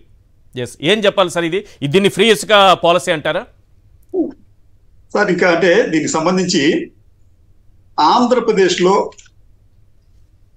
ఉచితం పేరుతో మరో అనుచిత స్కామ్ అనేది ప్రారంభమైంది. ఇది free sand scam part 2. Part 1 2014 నుంచి 2019 వరకు అప్రతిహతంగా సాగింది. ఆ పార్ట్ 1లో ఇసుక రూపంలో 10,000 కోట్ల రూపాయలు అక్రమంగా ఆర్జించారు అని మనం చెప్పడం కాదండి. ప్రముఖ పర్యావరణవేత్త, రామన్ మెగసెసే అవార్డు గ్రహీత, వాటర్ మెన్ ఆఫ్ ఇండియాగా పేరు పొందిన రాజేంద్ర సింగ్ గారు చేసిన అభియోగం అది. అంటే పార్ట్ 1లో, అంటే ఫ్రీ శాండ్ స్కామ్ పార్ట్ 1లో 10,000 కోట్ల రూపాయలు అక్రమంగా తెలుగుదేశం పార్టీ నాయకులు ఆర్జించారని చెప్పి ఆయన స్వయంగా ఒక నిజాయితీ, సమగ్రత కలిగిన వ్యక్తి చేసిన ఆరోపణ. దాన్ని మనం నమ్మాలా వద్దా అనేది ప్రజల విజ్ఞతగా వదిలేద్దాం. ఇప్పుడు మరోసారి ఈ అనుచితమైన ఉచిత ఇసుక పేరుతో పార్ట్ 2 ప్రారంభమైనట్లుగా కనిపిస్తోందండి. మీరు చెప్పినట్లు ఇసుక అనేది ఈ రోజున వారికి పెద్ద ఎత్తున వందలాది కాదండి, వేలాది కాదండి, బహుశా ఈ నిజంగా ఇదే దోపిడీ కొనసాగితే అది లక్షల కోట్లకు చేరినా మనం ఆశ్చర్యపోనక్కరలేదు. రెండోది 2014-19 మధ్య జరిగిన first free sand scam part 1లో దానికి సంబంధించి తెలుగుదేశం పార్టీ నాయకుల గొప్పదనం అనేది అంతర్జాతీయ పత్రికల్లో కూడా చాలా చాలా ప్రముఖంగా ప్రచురించారు. ఇటువంటి వార్తా కథనం ఒకటే ఇది బీబీసీలో బీబీసీ అండి, బ్రిటిష్ బ్రాడ్కాస్టింగ్ కార్పొరేషన్ లో ప్రచురితమైన కథనం. ఈ కథనం అనేది 2019 నవంబర్ 13వ తేదీన దీన్ని ప్రచురించారండి. ఈ కథనం ఏం చెప్తుందంటే ప్రధానంగా powerful sand mafia has been accused of threatening, assaulting and even killing officials, journalists who have tried to expose illegal sand mining. అది వారు చెప్పిన కథనంలో ఒక భాగం అండి అది. అంటే ఆ రోజుల్లో అంత నిర్భయంగా బాహాటంగా ప్రపంచ స్థాయి వార్తల్లో సైతం ఎక్కినప్పటికీ కూడా తెలుగుదేశం పార్టీ నాయకులు తమ దోపిడీని ఆపే ప్రయత్నం చేయలేదు, దానిని అప్రచాతంగా కొనసాగిస్తూనే ఉన్నారు. ఇది ఒక పార్శ్వం అయితే తాజాగా మీరు చెప్పారు కొన్ని చోట్ల 32,000 ఉంది, 18 మీరు 18 టన్నులు తీసుకున్నారండి అక్కడ మీరు. అయితే నేను అగనంపూడి రీచ్ వద్ద ఒక టన్ను ఇసుకను వారు 1,394 రూపాయలకు ప్రకటించారు. అంటే కదండి అది. అయితే నేను మేము చేసిన కంపారిజన్ అంటే మా అసోసియేషన్ తో మేము కూర్చొని చేసింది ఏంటంటే మేము ఆంధ్రప్రదేశ్ లో గతంలో అంటే ఇప్పుడు ఈ వైఎస్ జగన్మోహన్ రెడ్డి గారి హయాంలో టన్నుకి 30 కిలోమీటర్ల వరకు దాన్ని చేరవేస్తే ఎంత ఖర్చు అవుతుంది, ఇప్పుడు ఎంత ఖర్చు అవుతుంది అని ఒక కంపేర్ చేస్తూ, రెండోది మన ఇరుగు పొరుగున ఉన్న రాష్ట్రాల్లో ఇదే 30 కిలోమీటర్లకు ఇసుకను రవాణా చేయడానికి ఇసుకకు అయ్యే ఖర్చు ఎంత అవుతుందో కంపేర్ చేస్తే నిజంగా చెప్పాలంటే జగన్మోహన్ రెడ్డి గారి హయాంలోనే అత్యంత తక్కువగా ఆంధ్రప్రదేశ్ ప్రజలు ఇసుకను పొందగలిగారు. అంటే రేటు ప్రకారం టన్ను ఇంత అని రేటు ప్రకారం అమ్మిన దానికి ఫ్రీగా ఇచ్చిన దానికి ఏంటి అసలు ఇదేంటి? అదే సార్ మీకు ఆంధ్రప్రదేశ్ లో మన జగన్మోహన్ రెడ్డి గారి హయాంలో ఒక టన్ను ఇసుకని 475 రూపాయలుగా నిర్ణయించారండి. 475 అది ఎక్కడైనా కానీ 475 టన్ను ఇసుక బీచ్ దగ్గర అండి. 375 అంటున్నారు కాదండి, 475 తర్వాత మార్చారండి అనేది 475 చేశారు. అయితే దీనిని ఈ 475 కి మనం 30 కిలోమీటర్ల ట్రాన్స్పోర్ట్ అది కూడా ప్రభుత్వం నిర్ణయించింది ఆ రోజుల్లో. దానికి సుమారుగా 650 రూపాయలు అయింది. అంటే 650 ప్లస్ 475 మొత్తం ఎంత అంటే దానికి అయింది 1,394 రూపాయలు అయిందండి టన్నుకి. ఇది అఫీషియల్ గా మనం చెప్తున్న లెక్కది. కానీ ఈ రోజున ఇదే 30 కిలోమీటర్ల దూరానికి అగనంపూడిలో రేటు మీకు ఆ స్టాక్ పాయింట్ దగ్గర మీకు ఎంత వస్తుందండి? మీకు అది 1394 రూపాయలు ప్లస్ ఈ 30 కిలోమీటర్లకి ట్రాన్స్పోర్ట్ ఛార్జ్ 700 రూపాయలు అండి. అంటే మీకు టన్ను ఇక్కడికి వచ్చేప్పటికి మీకు 2,044 రూపాయలకి ఇక్కడ అందితే మనకి ఆంధ్రప్రదేశ్ లో అదే డిస్టెన్స్ కి మనకి 1,125 రూపాయలకి అందిందండి. అంటే ఏపీలో జగన్మోహన్ రెడ్డి గారి హయాంలో 1,125 రూపాయలకి అందితే ఈ రోజున సేమ్ అదే డిస్టెన్స్ కి అదే క్వాంటిటీ ఇసుకకి 2,044 రూపాయలు అయ్యింది. అంటే దాదాపు రెట్టింపు ఈ రోజున మనం పే చేయాల్సి వస్తుంది. సరే, ఇప్పుడు ఇంకో విషయం ఏంటంటే ఆంధ్రప్రదేశ్ లో జగన్మోహన్ రెడ్డి గారి హయాంకి వచ్చేటప్పటికి ఒక పెద్ద ప్రచారం జరిగింది. ఏంటంటే ఇసుక రేట్లు దారుణంగా పెరిగిపోయాయి, దేశంలో ఎక్కడా లేని రేట్లు ఇక్కడ ఉన్నాయని చెప్పారండి. మేము ఆ కంపారిజన్ కూడా చేసాం. అక్కడది చేసినప్పుడు మీకు బెంగళూరులో ఇదే 30 కిలోమీటర్లకి నదీ గర్భం నుంచి తీసే ఇసుక దానికి బెంగళూరు కర్ణాటక వచ్చేటప్పటికి సగటున 4,200 రూపాయలు టన్నుకి, కేరళకు వచ్చేటప్పటికి 5,200 రూపాయలు, తెలంగాణకు వచ్చేటప్పటికి 4,500 రూపాయలు, తమిళనాడుకు వచ్చేటప్పటికి 6,000 రూపాయలు. అసలు ఈ 6,000 రూపాయలకి లేకపోతే మనం ఆ జగన్మోహన్ రెడ్డి గారి హయాంలో ఇచ్చిన 1,125 రూపాయలకి అసలు పొంతన ఎక్కడ ఉంది? ఈ రోజున తెలుగుదేశం పార్టీ వారు ఉచితం అనే పేరుతో 2,044 రూపాయలకు టన్నును విక్రయిస్తున్నారు. ఇది అధికారికంగా, అనధికారికంగా రేట్లు ఎక్కువ ఉన్నాయి, కిక్ బ్యాక్స్ ఉంటున్నాయి. అయితే ఏం జరిగిందంటే సార్ ఇక్కడ మీకు ఒక దారుణం ఏం జరిగిందంటే, జగన్మోహన్ రెడ్డి గారు చాలా సదుద్దేశంతో ఈ ఇసుక పాలసీని ప్రవేశపెట్టారు. సదుద్దేశం మాట ఎందుకు చెప్తాను వాళ్ళకి నేను. ఆ సమయంలో ఆయన ఈ పథకాన్ని ప్రవేశపెట్టి తక్కువ ధరకే అన్న ఈ ఇసుక అందజేయాలని చెప్పే ఉద్దేశం ఆయనకి ఉన్నప్పటికీ కొంతమంది వ్యక్తులు సహజంగానే అన్ని ప్రభుత్వాల్లోనూ లేకపోతే అన్ని సమయాల్లోనూ కొంతమంది వ్యక్తులు ఉంటారు.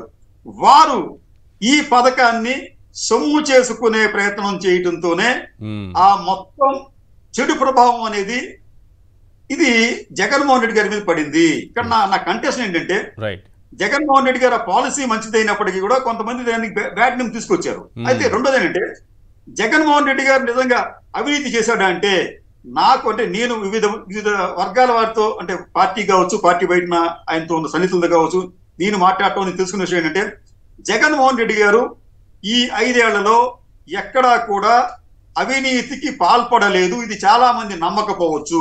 అయితే ఆయన అవినీతికి పాల్పడకపోవటమే కాదండి, ఆయన చేసిన ఒక గొప్ప విషయం ఏంటంటే, చాలా మంది తెలియదు ఏంటంటే, ఆయన మంత్రివర్గ సహచరులు కావచ్చు, కొంతమంది నాయకులు కావచ్చు, వారు ఓవర్ యాక్షన్ చేసి డబ్బులు లేకపోతే భూ కబ్జాలకు పాల్పడే ప్రయత్నాలు చేస్తే ఆయన దృష్టికి వచ్చిన వెంటనే వాటిని నిలువరించారు. ఒక సంఘటన చెప్తారు మీకు ఈస్ట్ గోదావరి జిల్లాలో ఒక మంత్రిగా పనిచేసిన వ్యక్తి కొంతమంది వ్యాపారస్తుల దగ్గర నుంచి దాదాపు 30 కోట్ల రూపాయలు తీసుకొని వస్తూ ఉంటుంటే ఆ విషయం ఆయన తెలిసి దాన్ని తిరిగి వారికి ఇప్పించిన ఘటన ఉంది. ఇది చాలా మంది తెలియదు. అది అట్లాగే ఒక ఎమ్మెల్సీ గారు ఏదో కొంత నాకు ఖర్చులు ఎక్కువైనాయి అని చెప్పి కొంతమంది దగ్గర ఆయన డబ్బులు వసూలు చేయడానికి ప్రయత్నిస్తూ ఉంటుంటే ఆయనను పిలిపించి స్వయంగా నువ్వు వాళ్ళ చేయడం మంచిది కాదు, నీకు ఎంత ఖర్చు చెప్పు ఇస్తానని చెప్పి 50 లక్షల రూపాయలు ఆ ఎమ్మెల్సీ గారికి ఇప్పించాడు ఆయన. ఇటువంటి సంఘటనలు అనేకం ఉన్నాయండి. ఆయన అట్లాగే మీకు ఉత్తరాంధ్రలో ఒక ప్రముఖుడు ఆయన మీద ఆరోపణలు రావడంతో ఆయన పూర్తిగా అక్కడి నుంచి ఆ ఉత్తరాంధ్ర వ్యవహారం నుంచి తప్పించాడు ఆయన. అంటే ఇట్లాగా అనేక సంఘటనల్లో జగన్మోహన్ రెడ్డి గారి దృష్టికి వెళ్ళినప్పుడు అవినీతిని ఆపడానికి ప్రయత్నించాడు తప్ప ఆయన ఎక్కడా కూడా అవినీతిని ప్రోత్సహించలేదు. ఆయన కూడా ఎక్కడా కూడా అవినీతికి పాల్పడిన దాఖలాలు లేవు. అయితే దీనిని ఒక వర్గం మీడియా ఏ మాత్రం కూడా అంగీకరించే ఆస్కారమే లేదు. ఏది ఏమైనప్పటికీ కూడా ఆ మీడియా ఏదైతే ఉందో ఈ రోజున ఇసుక పేరుతో జరుగుతున్న దండాను ఈ స్కాములను కూడా వారే బయట పెడుతున్నారు. అంటే ఆ స్కామ్ అనేది ఎంత విచ్చలవిడిగా జరుగుతుందో మనం అర్థం చేసుకోవచ్చు. ఈశ్వర్ గారు రైట్. వెంకటరామరెడ్డి గారు, ఈ ఎన్జిటి ఫైన్ వేయడం, ఎన్జిటి మామూలుగా పూర్తి స్థాయిలో పర్యావరణాన్ని పరిరక్షించడానికి పనిచేస్తుంది. చంద్రబాబు నాయుడు గారి ప్రభుత్వానికి 100 కోట్లు ఫైన్ వేయడం. రెండోది ఫ్రీ ఇసుక ముసుగులు 2014 నుంచి 19 వరకు సాగినటువంటి దందాలు దాదాపు 1,300 కోట్ల రూపాయలు, 10,000 కోట్ల రూపాయల అక్రమ సంపాదన వీళ్ళదలేసండి. ఖజానాకు నష్టం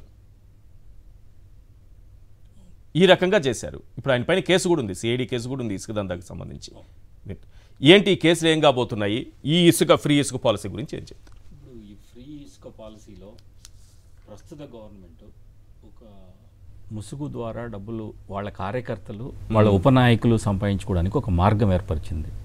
అంటే ఇప్పుడు ఒక రకంగా చెప్పాలంటే ఒక మైనారిటీ వర్గానికి చెందినటువంటి ఒక సామాజిక వర్గం బాగా బాగుపడి బాగా డబ్బులు సంపాదించుకుంటే రాబోయే కాలంలో మళ్ళీ కూడా మనం ఉన్నతంగా ఉంటాము అనేటువంటి ఇదే సంగతిని కార్యకర్తలు, వైఎస్ఆర్సీపీ కార్యకర్తలని వీళ్ళందరూ ప్రజలందరూ ఎవరెవరికైతే మనం మేలు చేస్తున్నామో వాళ్ళందరూ మన కార్యకర్తలు, ఒక్క రెడ్డి సామాజిక వర్గమే కాదు అని చెప్పేటువంటి దీంట్లో జగన్మోహన్ రెడ్డి గారు వాళ్ళ కార్యకర్తల్ని, ఆ సామాజిక వర్గానికి సంబంధించిన కార్యకర్తలను మర్చిపోయారు. అది ఒక చాలా లక్కున అండి వీళ్ళకి. అంటే వాళ్ళ దగ్గర ఉన్నటువంటి నాయకులు అందరూ కూడా తెలుసుకోవాలంటే, వైఎస్ఆర్సీపీలో ఉన్న నాయకులు అందరూ కూడా తెలుసుకోవాలనే అంశము నా బీసీలు, నా ఎస్సీలు, నా ఎస్టీలు అనేటువంటి నా మైనారిటీలు అనేటువంటి దీంట్లో వెళ్ళిపోయి తన సొంత ప్రతి ఒక్కడికి వాడి సామాజిక వర్గం పైన వాడి గౌరవం ఉండాలి. అది ఆయన మర్చిపోయాడు అక్కడ. ఆ మర్చిపోయిన దాంట్లో తర్వాత మీడియా మేనేజ్మెంట్ అనేది రవిచంద్రారెడ్డి గారు అన్నట్టుగా మీడియా మేనేజ్మెంట్లో చాలా వెనకబడి ఉన్నారు వీళ్ళు. ఇప్పుడు ఇసుక దందా అని 5 సంవత్సరాలుగా ఇసుక దందా అని చెప్తూ ప్రతి దాంట్లోనూ నెగిటివిటీని మీరు ఒక రకంగా వీళ్ళు 1% ఉంటే వాళ్ళు 99% ఉన్నారు. ఇక్కడ మీరు వీళ్ళ దగ్గర ఉన్నటువంటి నాయకులు కానివ్వండి, లేకపోతే సలహాదారులు కానివ్వండి, వీళ్ళందరిలో ఒక ప్రక్షాళన తీసుకొని వస్తే తప్ప రాబోయే కాలంలో వీళ్ళు వీటన్నిటినీ దుష్ప్రచారాలను ఎదుర్కోవడం అనేది చాలా కష్టసాధ్యం. అది ఈ రోజు కూడా సరే, ఈ గవర్నమెంట్ వచ్చిన తర్వాత ఆయన చంద్రబాబు గొప్పతనమో ప్రభుత్వ గొప్పతనం రాసుకోవాలి, కానీ జగన్మోహన్ రెడ్డి గారి గురించి తిట్టడానికే మొత్తం పేపర్లు మొత్తం నిండిపోతుంది. ఫ్రంట్ పేజ్ మొత్తం అదే. అవును, విధ్వంసం, ఈ విధ్వంసం, ఆ విధ్వంసం, ఇది చేశారు, ఇప్పుడు చంద్రబాబు నాయుడు గారు వచ్చి దీన్ని బాగు చేయాలి. ఇప్పుడు ఇది తప్ప ఈ రోజుకి ఇప్పటికీ అదే నడుస్తుంది. తర్వాత జరుగుతున్నటువంటి వాళ్ళు చేయాలనుకున్నటువంటి ప్రతిదాన్ని ప్రణాళిక ప్రకారం చేస్తున్నటువంటి దీంట్లో మీరు చూస్తే ఇప్పుడు సర్పంచుల సంఘం నాయకుడు రాజేంద్ర ప్రసాద్ గారు తెలుగుదేశం పార్టీ ఎమ్మెల్సీగా కూడా ఉన్నారు. అవును, అంటే చట్టబద్ధంగా ఏదైనా ప్రతిదాన్ని చేసే తప్పును కానీ నెగిటివిటీని కానీ మనం ఇచ్చిన ప్రామిస్ని కానీ కోర్టు ద్వారా ఏదైనా ఒక ఆర్డర్ తీసుకొచ్చి కోర్టు ఆర్డర్ ఇచ్చింది కాబట్టి మేము చేయలేకపోతున్నాం అనేటువంటి చెప్పడం కోసం వాళ్ళు చేస్తున్నారు. అది ఎప్పుడు చంద్రబాబు నాయుడు గారు. తర్వాత నేను వైఎస్ఆర్సీపీ నాయకులకి మళ్ళీ కూడా ఎన్నో సార్లు నేను సజెషన్ ఇచ్చాను, మళ్ళీ కూడా సజెషన్ ఇస్తున్నాను. మీరు రాజకీయాల్లో నిలబడాలనుకుంటే మీ సామాజిక వర్గాన్ని కానీ, మిమ్మల్ని నమ్ముకున్నటువంటి 40% నాయకులను కానీ, 40% కార్యకర్తలను కానీ, 40% ఓటర్లను కానీ మీరు నిలబెట్టుకోవాలనుకుంటే మీరు మీ ఆస్తులను తెగనమ్మైనా సరే మీరు కనీసం 4 నుంచి 5 మీడియా ఛానల్స్ని, ఎలక్ట్రానిక్ ఛానల్స్ని, సోషల్ మీడియా దగ్గర ఎక్కడ కూడా బంధుప్రీతి అనేది కనపడకుండా నిజమైనటువంటి కార్యకర్తలకి శాలరీస్ పే చేసి సోషల్ మీడియాలో వీళ్ళని నమ్ముకొని ఎంతోమంది సోషల్ మీడియా కార్యకర్తలు అప్పులు పాలైన వాళ్ళు ఉన్నారండి. నాకు తెలుసు, నేను చూశాను. వాళ్ళది కోట్ల రూపాయలు అప్పులు పాలయ్యారు. ఒక్కడు కూడా ఇప్పటివరకు వాళ్ళకి పైసలు పే చేసిన వాళ్ళు లేరు. నేను వాళ్ళు తప్పు పట్టలేదు. మీరు కార్యకర్తలను ఆదుకోండి, కార్యకర్తలకు సపోర్ట్ ఇవ్వండి. ఇప్పుడు వీళ్ళు ఏం చేస్తున్నారు, ఎంత చేసినా కూడా కార్యకర్తలకు ఫస్ట్ ఇంపార్టెన్స్ ఇస్తున్నారు. ఇప్పుడు ఈ సర్పంచుల సంఘం చేస్తున్నటువంటి ఇది కూడా ఇదే. ఇదివరకు సర్పంచులకి ఏమీ దొరకలేదు, వాళ్ళకి భుక్తి కోసం ఎక్కడ ఏమీ దొరకలేదు. అనధికారికంగా దొరికేటువంటి చిన్న సాదాసీదా వాళ్ళకి దొరకకపోగా వాలంటీర్స్ అన్నీ కూడా సక్రమంగా సమకూరుస్తున్నారు. అంటే ప్రజలు కూడా ఎట్లా ఉంటే ఈ రోజు నాకు నిన్నటి వరకు ఏమొచ్చినా నాకు ఏం పర్వాలేదు, రేపు ఎంత వస్తుందనే దానిపైన నమ్మి వేశారు. సో దాన్ని మీరు గ్రహించి మీరు పార్టీని, కార్యకర్తల్ని సేఫ్ గార్డ్ చేసుకోవాల్సిన అవసరం ఉంది.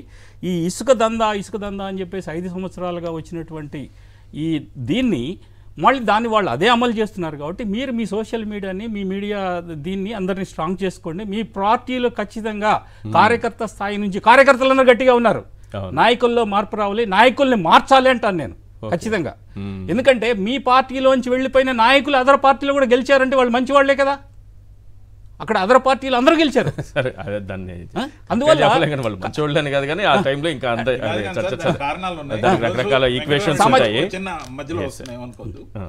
సార్ ఇప్పుడు గెలుపు ఓటములు అనేది ప్రాతిపదిక అయితే బహుశా మేము గెలిచాం, బహుశా వైఎస్ఆర్సీపీ గెలిచింది. ఎందుకంటే గెలిచిన వాళ్ళు సెలబ్రేట్ చేసుకోవట్లే, ఓడిపోయిన వాళ్ళందరూ మా ఓట్లు ఎటుపోయినాయి అని అడుగుతున్నారు. ఆంధ్రప్రదేశ్లో టెక్నికల్గా నడుస్తున్నది ఎన్డీఏ ప్రభుత్వం. జనాలు అనుకుంటున్నది, ఇది నా మాట కాదు, జనాలు అనుకుంటున్నది ఈవీఎం సర్కార్, నాట్ ఎన్డీఏ సర్కార్. సో జనాల దృష్టిలో చాలా మ్యాటర్ ఉంది, ఖచ్చితంగా మనసులో పెట్టుకున్నారు. ఎల్లకాలం వీళ్ళ ఆటలు కొనసాగవు, కానీ ఇక్కడ ఒక ఎత్తుగడ ప్రకారం సిస్టమేటిక్ గా పోతున్నారు సార్. ఇందాక మీరు పేదలకి డబుల్ బోనంజా అనేది చెప్పారు. ఆ డబుల్ బోనంజా ఏంటంటే 1 సెంటుకు బదులు 2 సెంట్లు ఇచ్చే మొనగాడు పాపం చంద్రబాబు నాయుడు. అవును, ఇచ్చిన హామీలన్నీ ఎటు అమలు చేయడు కాబట్టి కొత్త హామీ వైపు ఆశ చూపించారు. దీంట్లో పెద్ద కుట్ర దాగుంది సార్. ఈ కుట్రకి కారణం ఏంటంటే సెంటు భూమి ఇచ్చిన రాజధాని ప్రాంతం ఏదైతే ఉందో అక్కడ ఇంకా ఇళ్ళు ఏర్పడలేదు సార్. అవును, దాదాపు అక్కడ 50,000 మందికి పైగా ఇళ్ల స్థలాలు కోర్టు కేస్తే ఆగి ఉన్నదాన్ని వాళ్ళ అనుమతులే తీసుకుని అవి ఎక్కడో ఊరికి చివరో లేకపోతే రాజధాని సరిహద్దుల్లో కాకుండా ఎక్కడికో విసిరేయాలంటే 2 సెంట్లు అనేది ఆశ చూపి వాళ్ళు చెప్పినట్టు ఆ సెంటు స్థలంతో మీకెందుకు కంపు అని చెప్పి ఇదిగో 2 సెంట్లు ఇస్తామని వాళ్ళకి ఇచ్చిన స్థలాల పట్టాలని వాళ్ళ చేతే ఒప్పించి రాజధాని ప్రాంతంలో లేయకుండా చేయాలనేది పేదవాళ్ళు అనేవాళ్ళు స్లమ్ అని చెప్పి వాళ్ళు ఏదైతే భావిస్తున్నారో, ఏదైతే డెమోగ్రాఫిక్ ఇంబ్యాలెన్స్ అని కొన్ని కులాల్ని అవహేళన చేశారో ఆ అవహేళనకి పరాకాష్ట కోసం ఇది ఒక డ్రాఫ్ట్. అంటే 50,000 మందికి చంద్రబాబు నాయుడు గారు 3 సెంట్లు భూమి ఇచ్చేస్తారని నమ్ముతున్నారు. చెప్పారు సార్. 3 సెంట్లు వాళ్ళు 2 సెంట్లు ఇస్తారు సార్. 2 సెంట్లు 3 సెంట్లు ఇచ్చేస్తారని నమ్ముతున్నారు. రాష్ట్రం అంతా ఇవ్వరు సార్. ఊరు బయట అయినా సరే చంద్రబాబు నాయుడు గారు 2014లో చెప్పారు, ఇచ్చారు. అప్పుడు 3 సెంట్లు ఇస్తానన్నారు, ఇచ్చారా? అప్పుడు అవన్నీ వద్దు సార్, రాష్ట్రం అంతా ఇవ్వరు సార్. ఇది వీళ్ళకి మాత్రమే రాజధాని ప్రాంతంలో ఉన్న 50,000 ఇళ్ల స్థలాలని కబ్జా చేసేదానికి వాళ్ళ అనుమతి కావాలా? కోర్టులో ఉన్నదాన్ని కొట్టేయాలా, దాన్ని పక్కకు తీయాలంటే కోర్టులో ఉంటే ఏళ్లకేళ్లు పెండింగ్ ఉంటది కాబట్టి, అవి పేదవాళ్ల స్థలాలుగా ఉంటే చుట్టూ ఉన్న స్థలాలు డెవలప్ కావు కాబట్టి వీళ్ళు చెప్పిన సోగాల్డ్ డెమోగ్రాఫిక్ ఇంబ్యాలెన్స్ ఏదైతే ఏర్పడుతుందని వీళ్ళు పేదవాళ్ళని అవహేళన చేసే రీతి ఏదైతే ఉందో అక్కడ ఒక్క నిర్మాణం జరగకుండా స్టే తెచ్చుకున్నారు కాబట్టి అక్కడ వాళ్ళకి 2 సెంట్ల స్థలం అనేది మొదలుపెట్టి ఊరు చివరో లేకపోతే ఎక్కడో వాళ్ళు విసిరేసినట్టు వాళ్ళు ఉండాలి. అంటే వాళ్ళు ఉండకూడదు, వాళ్ళకి ఇస్తారు దాని ప్రాంతంలో. మీ ఆశ ప్రకారం నేనైతే అనుకున్నా మీరు ఆశించినట్టే వాళ్ళకి కూడా ఎక్కడో ఊరు బయట ఎక్కడో 2 సెంట్లు ఇచ్చారనుకోండి సార్, పట్టాలు ఇచ్చే రోజు కోర్టు ఆపేస్తుంది. ఎవరో కేసేస్తారా ఆ ల్యాండ్ పైన? పట్టాలు ఇచ్చే ముందు కేసు ఆగిపోతుంది. అంటే ఇక్కడ అమరావతిలో పోతుంది, ఊరు బయట పోతుంది. పట్టాలు ఇచ్చినట్టు చూపించి నిన్ననే నేను వేరే ల్యాండ్ అలాంటి ల్యాండ్ సెలెక్ట్ చేసుకొని పట్టా ఇస్తుంటారు సార్ చంద్రబాబు నాయుడు గారు. కోర్టు నుంచి ఒక స్టే వస్తుంది. అప్పుడు అవును సార్, ఇక్కడికి పోతాయి అక్కడికి పోతాయి, అంతేనా? అంటే వాళ్ళ మేనేజ్మెంట్ ముందు మనం ఏం చేయగలం సార్? ఆ విజనరీ ముందు మనం తట్టుకోగలం. ఇప్పుడు ఎవరైనా కూడా హామీలు అమలు చేసేవాడు నాయకుడు, ఇచ్చిన మాట కట్టుబడేవాడు జగన్మోహన్ రెడ్డి. ఇచ్చిన మాట అంటే నాకేంటి లెక్క, నవ్విపోదురు కాక నాకేంటని నిష్కర్షగా వాళ్ళ ఒపీనియన్ ఒకటే. ఈశ్వర్ గారు, జనాల మైండ్ సెట్ తో వాళ్ళు ఆడుకున్నట్టు ఎవరు ఆడుకోరు, ముఖ్యంగా చంద్రబాబు నాయుడు గారు. ఎందుకని ఈ మాట అంటున్నానంటే, చంద్రబాబు నాయుడు గారు ఈ మధ్య గమనించింది ఏంటంటే, దాంతో దీంతో గెలిచారో లేదో ప్రజలు నిర్ణయించుకుంటారు నెక్స్ట్ ఎలక్షన్లో, అది వదిలేద్దాం, ఆ వివాదం వదిలేద్దాం. కానీ ఎప్పుడు వచ్చామనేది ముఖ్యం కాదు, ఎన్ని సీట్లు గెలిచామనేది ముఖ్యంగా. 10 సీట్లు పోటీ చేసిన బీజేపీ హఠాత్తుగా ఎవరెక్కడి నుంచి పోటీ చేస్తున్నారో తెలియదు, ఏ క్యాండిడేట్ ఎవరో తెలియదు, వాళ్ళ ప్రొఫైల్ తెలియదు, కానీ దే గాట్ 8 సీట్స్. అంటే 80% స్కోర్ చేశారు సార్.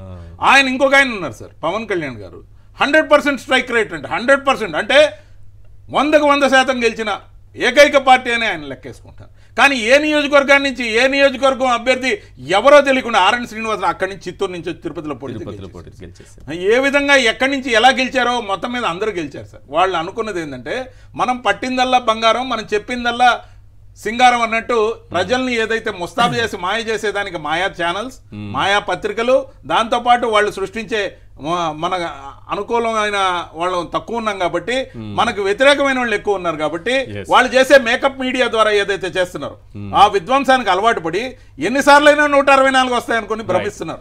కానీ ఇక్కడున్న కుట్ర ఏంటంటే, వాళ్ళు ఈసారి వాళ్ళలో వాళ్లే కొట్టుకొని మనల్ని ట్రైపార్టీ కంటెస్టెంట్ గా మనల్ని 3వ ప్లేస్ లో నుంచి ఫైట్ చేయమనే విధంగా ఏదైతే ఎత్తుగడలు నడుస్తున్నాయో దీనికి విరుగుడు మంత్రం మనం ఖచ్చితంగా చేయాలి. రైట్. ఇప్పుడు ఈ ఇసుక దందా ఇన్నాళ్ళు దందా అన్నారు కదా, ఇప్పుడు ఈ దందా పైన అట్లీస్ట్ వైఎస్ఆర్సీపీ నాయకులు కొంతమంది అయినా దీనిపైన ఈ రేట్ల పైన వీటిపైన రిట్ పిటిషన్ వేసి దానిపైన నిజమైన దరఖాస్తుదారులు ఎవరున్నారు, అసలు దరఖాస్తు ఫామ్స్ ఉన్నాయా, అక్కడ దరఖాస్తుదారు ఏ విధంగా వాడు ఎక్కడ ఏం కట్టుకుంటున్నాడు, ఎటువంటి వసతి ఉంది, అతనికి రావాల్సినటువంటి ఇసుక పర్సెంటేజ్ ఎంత, ఇసుక ఎంత కావాలి, ప్రధానమైన అంశం ఒక్కొక్క ఆధార్ కార్డుకి 20 టన్నులు ఎందుకు ఇస్తున్నారు? విలేజ్ లెవెల్లో విలేజ్ సెక్రటేరియట్ లో వాళ్ళు ఉన్నారు కదా, వాళ్ళతో సర్టిఫై చేయించి పెట్టమనండి, అప్పుడు దానికి కాస్త నిజాయితీ అనేది ఉంటుంది. అదర్వైజ్ ఇప్పుడు ఈ ఎన్జిటి ఆర్డర్ కూడా 100 కోట్లు పెనాల్టీ వేశారు అంటే, ఇప్పుడు దీనిపైన ఏ ఛానల్ కూడా అంతగా ప్రచారం చేయండి, అట్లీస్ట్ మీ ఛానల్లో రేపైనా ప్రచారం చేయండి దాని గురించి. ఈ విధంగా జరిగింది ఎన్నిసార్లు సార్, నేను చూపిస్తున్నాను కదా సార్, రోజు ఎన్జిటి అనేది ఈ విధంగా పెనాల్టీ ప్రజలకి తెలియాలి కదా, మిగతా వార్తల్లో అది వెనకబడిపోతుంది. Right right. కృష్ణరాజు గారు కన్క్లూడ్ చేయండి సార్, సమయం ఇచ్చింది ప్లీజ్. సార్ ఏం లేదు, ఇప్పుడు ఈ దీంతో పాటు ఈ ప్రభుత్వ విధానానికి సంబంధించి ఆంధ్రప్రదేశ్ లో పేద విద్యార్థులకు విద్యా హక్కును కాల రాసే ఒక నిర్ణయాన్ని మానవ వనరుల శాఖ మంత్రి నారా లోకేష్ గారు తీసుకున్నారు. ఇది నిజంగా విచారించదగ్గ విషయం అండి. ఎందుకంటే ఆయన నిన్న రివ్యూ చేస్తూ టోఫెల్కి సంబంధించిన ఈ బోధన తరగతులన్నీ కూడా ఇక్కడి నుంచి మనం చేయొద్దు, ఆఫ్ చేయమని చెప్పాడండి. ఇది ఒక రకంగా చెప్పాలంటే తిరోగమనమైన నిర్ణయం. Yes. ఆంధ్రప్రదేశ్ లోని పేద విద్యార్థులకు ఒక శరాఘాతం లాంటిది. ఎందుకంటే ఇంగ్లీష్ మీడియం కూడా ఎత్తేసే ఆలోచనలో ఉన్నారని సమాచారం సార్. కృష్ణరాజు గారు ఇంగ్లీష్ మీడియం కూడా ఎత్తేసే ఆలోచనలో ఉన్నారు. ఇప్పుడు ఏంటంటే ఈ సుమారుగా 21 లక్షల మంది విద్యార్థులు ఈ మధ్య కాలంలో ఏప్రిల్ ఆ సమయంలో ఈ పరీక్షకు హాజరయ్యారు ఏపీ నుంచి. వీరందరూ కూడా పేద విద్యార్థులే. ఇక్కడ ఏమిటంటే చంద్రబాబు నాయుడు గారు వారి కొడుకే ఉంటారంటే, మనం గతంలో ఈ వైసీపీ ప్రభుత్వం గతంలో, ఒక నిమిషం సార్, వైసీపీ ప్రభుత్వం గతంలో ఏదైనా ఒక మల్టీనేషనల్స్ కంపెనీతో ఏదైనా ఒక ఒప్పందాన్ని రద్దు చేసుకున్నా, టీపీఎస్ రద్దు చేసుకున్నా కానీ పెద్ద ఎత్తున గగ్గోలు చేసి పెట్టారు అక్కడ. మీరు ఇట్లా పీపీఎల్ రద్దు చేస్తే, లేకపోతే వాళ్ళ ఒప్పందాలు రద్దు చేసుకుంటే మనకి ఇన్వెస్ట్మెంట్లు ఏమొస్తాయని చెప్పి. ఈ టోఫెల్ నిర్వహిస్తున్న ఈటీఎస్ సంస్థ కూడా ఒక మల్టీనేషనల్ కంపెనీ సంస్థ అండి. అది దాదాపు 90 దేశాల్లో వారికి కార్యకలాపాలు ఉన్నాయి. అటువంటి సంస్థతో 5 సంవత్సరాల పాటు మనం చేసుకున్న ఈ ఒప్పందాన్ని కొనసాగించకుండా మొదటి సంవత్సరంలో దాన్ని మనం రద్దు చేసుకుంటే ఆంధ్రప్రదేశ్ పరువు బజారు పాలవుతుంది. ఇంగ్లీష్ మీడియం ట్యాబ్లు ఇవేవి అవసరం లేదని కొంతమంది ఉపాధ్యాయులు ఆల్రెడీ లోకేష్ గారిని కలిసి వినతి పత్రం ఇచ్చారు. సో వాళ్ళు అట్నుంచి నరుక్కొచ్చేటటువంటి క్రమంలో ఇవన్నీ తీసేస్తారు. నాడు నేడు కూడా ఆగిపోతుంది. మళ్ళీ అవే మరుగుదొడ్లు అవే రాబోతున్నాయి. మంచినీళ్ళు కూడా దొరకవు. Right, thank you sir. చర్చలో పాల్గొన్న కృష్ణరాజు గారు, రవిచంద్ర రెడ్డి గారు, వెంకటరామరెడ్డి గారు. ఇది వాళ్ళ చర్చా కార్యక్రమం చూస్తూనే ఉండండి సాక్షి టీవీ.